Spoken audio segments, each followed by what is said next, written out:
Thank you for joining Wars of the Roses, and this video is on the Egyptian Initiate by Manly P. Hall, an article taken from the All-Seeing Eye, Volume 5, Number 11, August 1931. The Egyptian Initiate. Hail to thee, Ra, Lord of Law, whose shrine is hidden, him to Amun-Ra. Death is swallowed up in light. From the Book of the Master.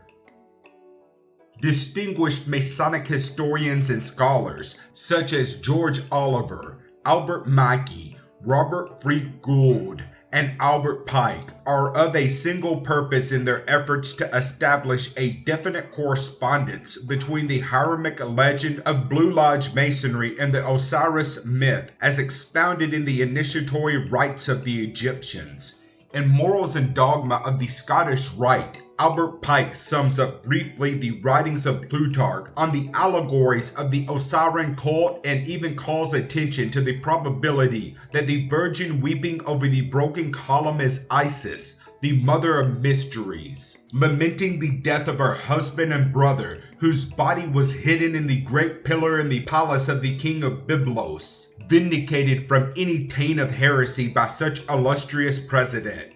The modern student of Masonic philosophy and symbolism may safely, therefore, direct his attention to the antiquity of the craft, confident that the scholarly examination of ancient theological and theogonic systems can but add luster to his order and credit to his name. Too long has Freemasonry been diverted from its proper ends into strange and irrelevant courses. But in each generation, a few of the better informed brethren, through their untrying efforts, have assisted in preserving the high philosophic aspect of the symbols of the craft. It is most unfortunate, yes, tragic, that the great Egyptian initiatory rite of the coming forth by day should, through some accident, have been named the Book of the Dead. The latter term is a fascinating one. The popular mind picked it up and has rendered the correction of the misstatement almost impossible. Recognizing Egypt to have been the cradle of superior culture and most exalted philosophy and admitting the most undeniable evidence that the Egyptian mysteries were the progenitors of modern Freemasonry, it is most sad that a critical dissection of Egyptian theological system is impeded and rendered almost impossible by the comparatively late and incomplete forms of the ancient writings now available on the subject. It is quite evident to the Egyptologists that such papyruses as those of Ani and Hennifer are incomplete and inadequate renderings of older and more complete writings yet recovered. The Book of the Dead is a treasure house of Masonic lore to those who can realize that the ancient work has a significant meaning throughout, and were it available in a complete form would render the whole subject of philosophy considerably more lucid. A systematic effort is now being made to render somewhat more intelligent the ancient funeral texts by translating the hieroglyphics upon and within the important mummy cases, now reposing in several great museums of Europe and Egypt. At the present time, it is only possible to speculate as to the Masonic importance of this research. But it is safe to prophesy that if the truth be discovered, popular Masonry must give way to a more profound and correspondingly more valuable interpretation of its mission. Every serious member of the order should sense the importance of the coffin text and possible clues to a more recondite and valuable interpretation of the mass of symbols and allegories which have been woven into the fabric of Freemasonry. Coming events cast their shadow before them, and two most significant occurrences are indicative of the nature of what may be expected. A remarkable scroll has recently emerged from the confusion which seems to render the whole subject of Egyptian mythology worse confounded. Some ancient scribe, suffering from penury, the disease of the learned, apparently entrusted much wisdom to an inferior grade of papyrus, with the result that we have a priceless but a dilapidated monument to his erudition. Egyptologists are rather prone to view this archaic treasure as a Kabbalistic treatise designed to render more or less systematic the confused fables intimated in the Book of the Dead. The intelligentsia have pronounced the manuscript a meaningless rigmarole of metaphysical jargon. Of course, the modernists who deify the instant will scoff at the possibility that the Egyptian scribe, long dead, has contributed anything of particular value to this illumined age. But in the last analysis, who is wise while Pilate's question remains unanswered? Mayhap this old scroll will prove to be the lost key to a most confusing situation, if it reveals the gods to be but the personifications of great scientific principles, and that the theology is an exact science and not a hopeless confusion of doubts. The present century may be redeemed from the unhappy end to which its present attitudes may inevitably bring.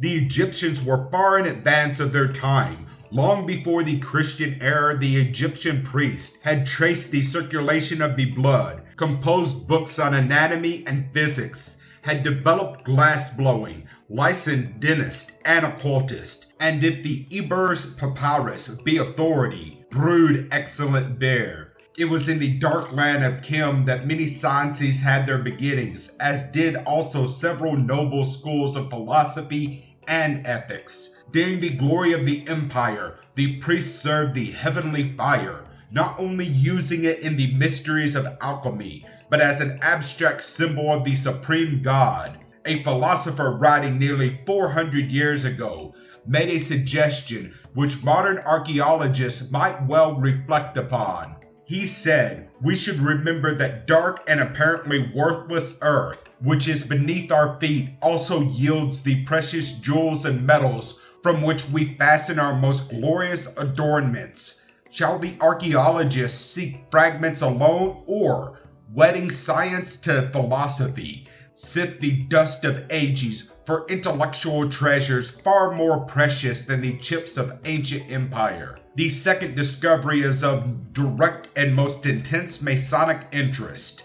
A papyrus of the Book of the Dead definitely proves, by the prompter's marks and notes scattered throughout, that his strange document, presumed to be concerned solely with the destiny of the disembodied spirit, was actually a dramatic ceremony staged by living actors, presumably in the recesses of the temples. The actual context of the manuscript renders it evident that the play could have none other than a sacred purpose, and is a mutilated fragment bearing witness of those arcane rites attendant upon the installation of the initiate of the Osirian cult.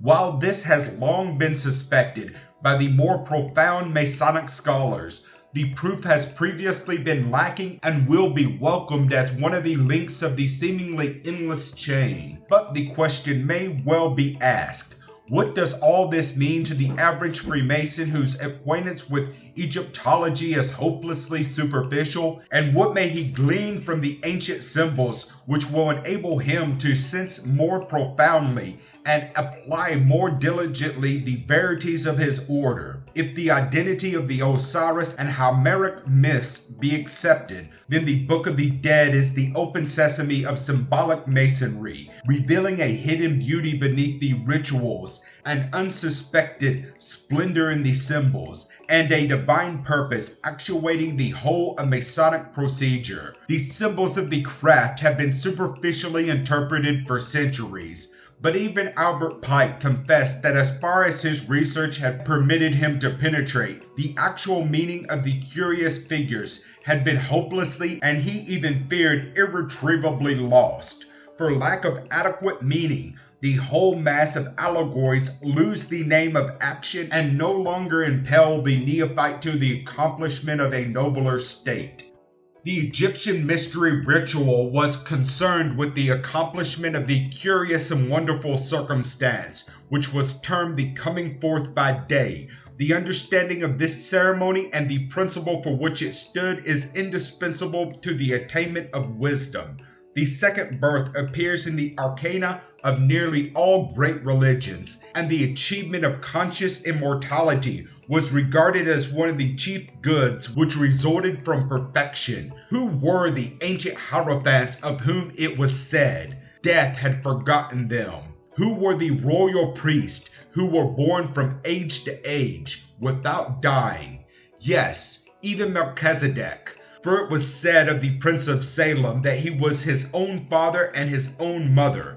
Jesus is described as being of the same order, a priest after the order of Melchizedek. These were the immortals to whom the term phoenix was applied, and their symbol was the mysterious two-headed bird, now called an eagle, a familiar and little understood Masonic emblem. Plato hints suggestively at the solution when he declares the body to be the sepulchre of the soul. The spirit within the body awaits liberation, and this freedom of the rational part from the irrational form must be achieved in one of two ways. The ignorant are liberated through necessity, the wise through choice. So in the fables of Egypt, those who leave the body and the sleep of death come forth by night and wander in the darkness. By such as were accepted into the mysteries, were instructed in those secret disciplines, by which the reasonable nature is emancipated from its bondage, without the ministration of decay. The true philosopher, liberated from his own darker part, is translated like Enoch, without tasting of the bitterness of death. Of such an illumined and regenerated one it was declared, "He has come forth by day." Thus the mysteries were regarded as the substitute for death, and also as the second womb from which the initiate was born into the sphere of wisdom. In Egypt, the mysteries or institutions of philosophic rebirth were called Isis, and those born out of the temple were designated the sons of Isis. Now through the death of Osiris, her husband, this goddess had donned the badges of mourning, and through the loss of the word, symbolized by the phallus of Osiris, had become the great widow. Hence, those born out of her, the philosophic elect, were termed the widow's sons, a designation which has clung to Freemasons even in this age. Upon an ancient column was an inscription thus translated by Diodorus: "I am Osiris the king. I am the eldest son of Saturn. I was born of the brilliant and magnificent egg, and my substance is of the same nature as that which composes light." This statement reveals the condition of such as has been raised by the strong grip of the lion's paw. The brilliant and mysterious egg from which the immortal mortal issues is the temple, the house of the mysteries, the sphere of the wise. It is what would now be called a Masonic lodge, and he who issues from it, feigns like, wears a new body, the vestment composed of light, that light which is imparted to the soul by the glorious arcana of the ritual.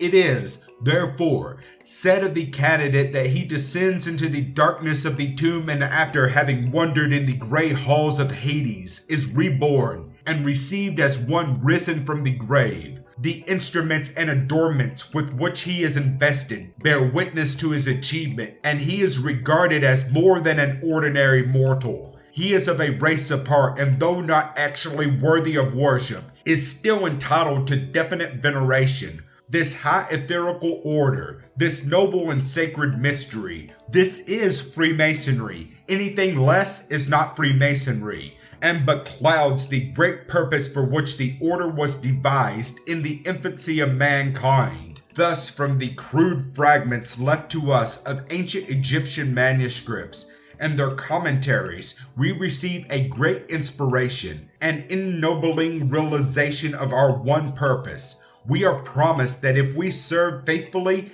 and consecrate ourselves to the purpose for which the mystery schools came into existence, the word will ultimately be returned, and with it will come the full understanding of the deep and sublime mystery of philosophy as the rational substitute for death.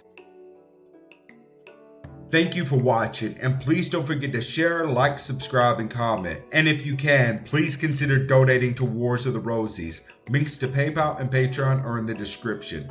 Thank you so very much.